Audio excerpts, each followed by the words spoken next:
Aste hauetan ikusten ari gera politika egiteko modu desberdinak daudela. Euskal Herria Bildu oso harro dago, gure politika egiteko modua oso ezaguna delako, eta da lan asko eta zarata gutxi ateratzeko politika egiteko modua. Aste honetan bertan ikusi dugu badela mehatxuaren politika erabiltzen duenik, eskatuz edo esanez legebiltzarrean adibidez Euskal Herria Bildu esterminatuko duela. Esango nuke Alderdi Popularrak ostegunean legebiltzarrean esandako hitz horiek oso larriak direla, eta horregatik gertatzen dira hain harrigarri horren aurrean beste zenbaitzuk isiltasunaren edo ekidistantziaren politika erabili nahi izatea, ez? Esango nuke, eta Euskal Herria Bilduk uste du, ez mehatxuaren politikak eta ez isiltasunaren edo ekidistantziaren politikak ez dituela Euskal Herritarrak ordezkatzen.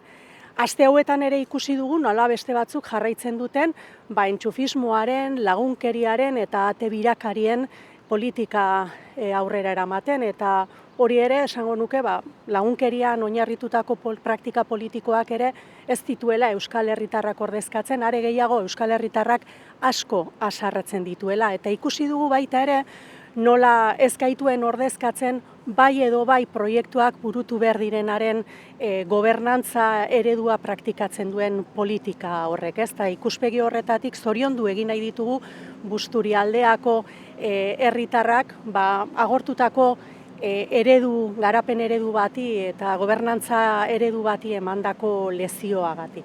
Horregatik uste dugu, lokatzaren gainetik, istiluaren gainetik, irainen eta iseken gainetik, badagoela soluzioak ematean oinarritutako politikagintza bat, eta hori dela Euskal Herritarrak ordezkatzen dituena.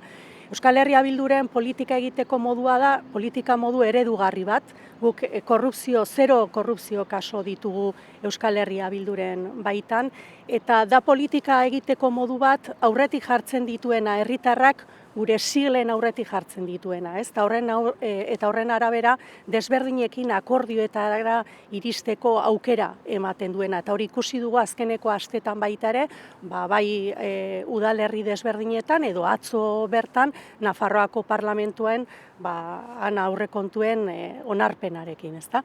Beraz, guk oso argi daukagu politika egiteko modu hori dela gurea, eta baita ere oso argi daukagu ze mehatxu suposatzen duen Euskal Herriarentzat PP eta Voxek osatzen duten bloke erreakzionario hori. Guk oso argi daukagu horrek ze mehatxu suposatzen duen Euskal Herriarentzat eta Euskal Herritarrentzat, eta ez gara arerioz konfunditzen, ez gaia etsaiez konfunditzen, eta ez gera akordiotara iristen eskuin reakzionario espainolistakin beste batzuk aste honetan bertan legebiltzarrean egin duten bezala Arartekoa aukeratzeko. Uste dugu, badala politika egiteko beste modu bat, Euskal Herrian badirela baldintzak bloke reakzionario honi aurre egiteko eta herritarren bizi baldintzak hobetzeko, eta hori dela jorratu behar dugun bidea. Horrek izan behar duela Euskal singularidade horri. Eta Euskal Herria Bildu horretan arituko da, horretan aurkituko dute herritarrek datozen hilabetetan orain arte bezala. Etxebizitzaren arazo larriari irtenbide bat emateko aleginean, bizi baldintza duinak bermatzeko aleginean, eta baita ere zaintza sistema publiko komunitario bat eraikitzeko aleginean. Finean, lanean, lan asko eginez eta soinu gutxi ateratzen.